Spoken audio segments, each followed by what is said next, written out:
We've got a week of campaigning under our belts. Rishi Sunak's unveiled some quite popular policies. Hard to say that at this time of the Yeah. morning. People have quite liked some of them about, giving the pensioners a triple lock plus. Whether we can afford it or not is another question. They quite like, some people, the national service idea. Today you're unveiling some plans to be tougher on fly tipping. But the thing is, and this is being analysed in the Times today, the poll numbers are not really moving. People are liking the policies, but they're not really changing their voting intention, it would seem. As you say, we've got about 5 weeks till the election. The only poll that matters here is going to be the general election itself, and we've got time now to continue to set out our stall.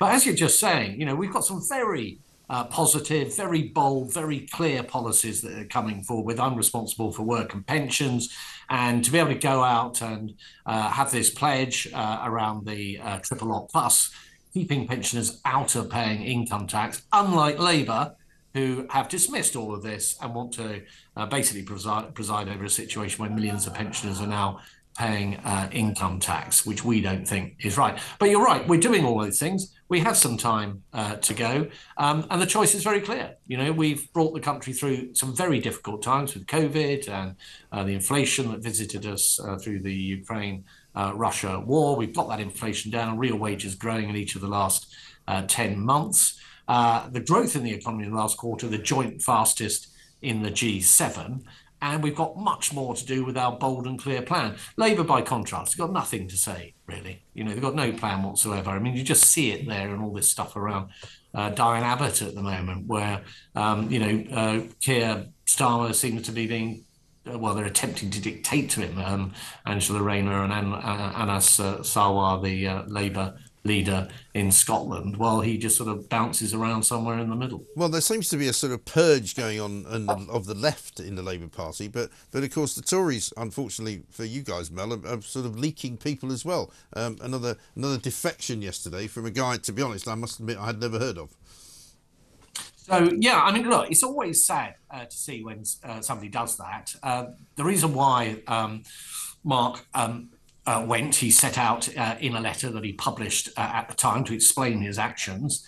And what I thought was telling was the fact that there wasn't anything in that letter about a single policy, a single idea, a single thing that could attract him to the Labour Party. And I think that just speaks to exactly what I've just been saying, which is the clear choice in this election between us as a party that is coming forward with the bold, clear solutions as to how we're going to make people more secure in the future in a very insecure world, as opposed to the Labour Party that have no plan and are basically just going to take us back to square one.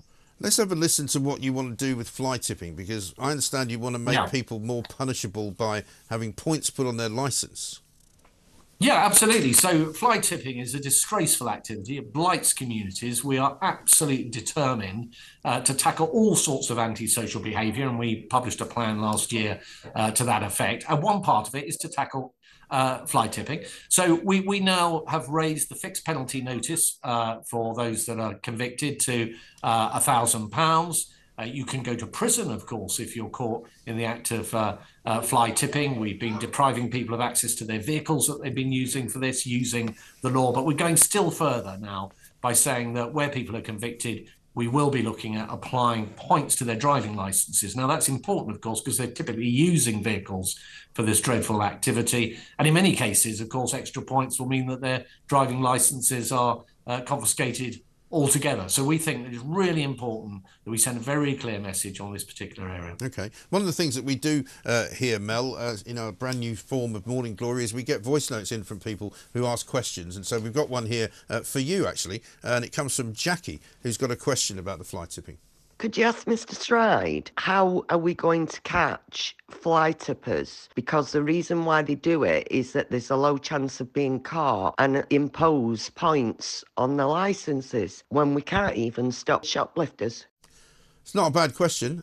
How are you going to catch all these people? Because sometimes the fly tipping is done in places where perhaps there isn't any CCTV, there might not be any security or anything like that. People tend to drive around with old rubbish in the back of their vans and cars and dump it where they don't see anyone. Yeah, no, it's a very good question. So, look, this is part of an overall approach to looking at the areas where this kind of activity and other activity, drug dealing, graffiti, those kind of things are typically going on. We've run 10 pilot areas where what we call hotspot policing, which is intensive policing to crack down on this kind of stuff. It's had huge impact. So up in the north of England, for example, we've had at Blackpool, we've had an area there where we've seen a reduction in antisocial behaviour of 36%. We've seen areas like Stockton and others where we've seen reductions as well. And what we're committing to now is actually rolling that out on a national basis.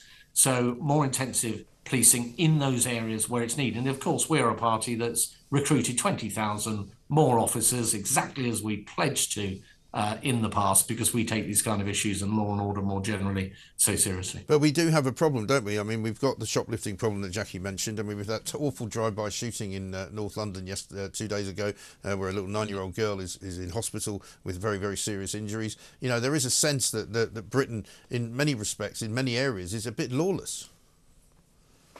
Well, we've actually seen overall crime, if you exclude fraud and online crime, which of course is a different matter, but the kind of crime we're discussing, that has fallen by 50% plus since 2010. So the results. It doesn't feel like that, though, does it? I mean, you can say that, and you may well be right. The numbers may well be right, but it doesn't feel that safe. Well, no, these crimes have been falling. There's no doubt about it. Your chances on average, depending on where you live, of course, of being burgled, having a home broken into, etc., have declined very significantly under this government. And a large part of that is the way that we have funded our police properly, the kind of new laws that we brought in to tackle some of the most egregious crimes that are occurring, with longer sentences, stronger messages to people not to engage in the kind of activities that we're discussing. And the results, all I can say is, the proof of the pudding is in the eating. We have seen a reduction of 50% in the level of those kind of crimes on our watch. Is it possible that some of those kinds of crimes are just not being reported, though? Because, of course, the police have famously said, most recently, to their people, don't arrest people for these low-level crimes because we haven't got anywhere to put them. There isn't any sort of bandwidth room in the justice system. We can't put them in a prison. We can't put them in a police cell. We don't have any room. And we know as well that the sort of the clean-up rate and the solving rate of some of these burglaries and some of these kinds of issues are just minimal, down below 10%. Well, the first point, I think, is that the volume of these kind of crimes, as I'm saying, has been diminishing quite rapidly.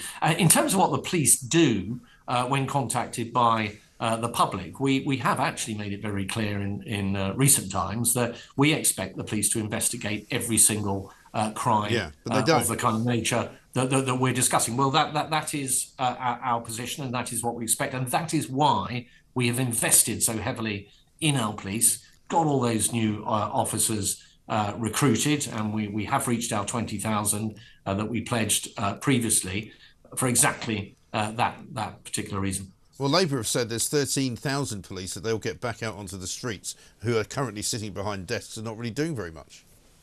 Yeah, well, so you've got to look at what this 13,000 means. About a third of it actually have already been recruited by ourselves, and they're just sort of trying to repurpose officers in a way that makes it sound like they're recruiting more police officers. About a third would actually be PCSOs who don't have the ability to, the powers of arrest, for example. So they're not fully functioning police officers in that sense. This is a rather typical sort of vague number plucked out of the air by the Labour Party, I'm afraid. Do you think, Mel, that given all of the stories that we've talked about, the pensions, triple lock plus, the national service, the Mickey Mouse degrees, maybe the fly tipping as well, that people are saying, well, these are all very well, but why are they only doing them now? Why didn't they do them before? You've had 14 years to sort of clear some of these problems up.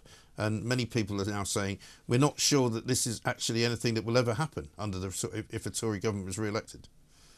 Well, so I think, if we weren't coming forward with bold proposals and new stuff for our manifesto and a new vision, etc., for how we take the country forward, I think your question would be, well, sorry, what's the new thing that you're doing? So you kind of can't win either way, and we've been where the Labour Party. I mean, you probably worked that out by now. Yeah. So look, I think people judge us by the fact that we got us through COVID when Rishi Sunak, now Prime Minister, then Chancellor, saved millions of jobs. I was chair of the Treasury Select Committee at that time in Parliament, cross-party committee. And there was huge concern at that time when the virus struck that we were going to see levels of unemployment we hadn't seen, certainly since the 1980s, early 80s, and much worse, 10, 15% unemployment rates, which would have been horrendous. Now, Rishi Sunak stepped in very quickly, very decisively with furlough and helped save millions of jobs.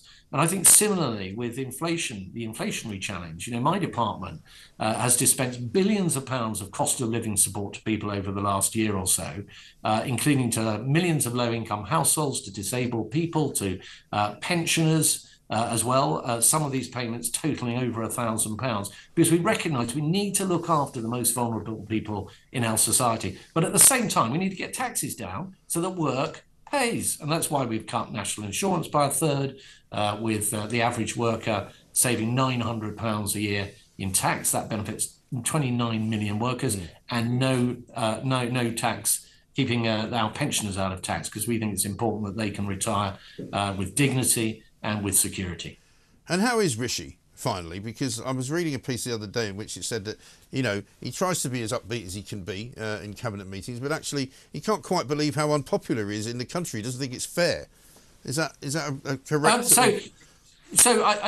Rishi is a remarkable individual, which is why I strongly supported him for the leadership of our party and to be Prime Minister. In cabinet, he is exactly as you would expect. He's a very good listener. He's very positive. He's very upbeat. He's a very good team player. He's a great leader. I actually saw him just a couple of days ago. He came to the Southwest and he popped into a pub in my constituency to talk to some local then constituents of mine. I'm no longer an MP, of course, but then constituents of mine, about all the incredible work they've done in Drew Stainton to resurrect this pub and get it moving, and also what the government can do with our community fund that we have to help and assist us preserving pubs and preserving these local community assets, because amongst the other things Rishi believes, and I do too, is that communities matter and we should see them strengthened.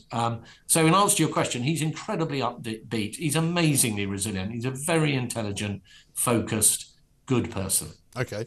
Mel Stride, thank you very much indeed. Mel Stride, Working Pensions Secretary there.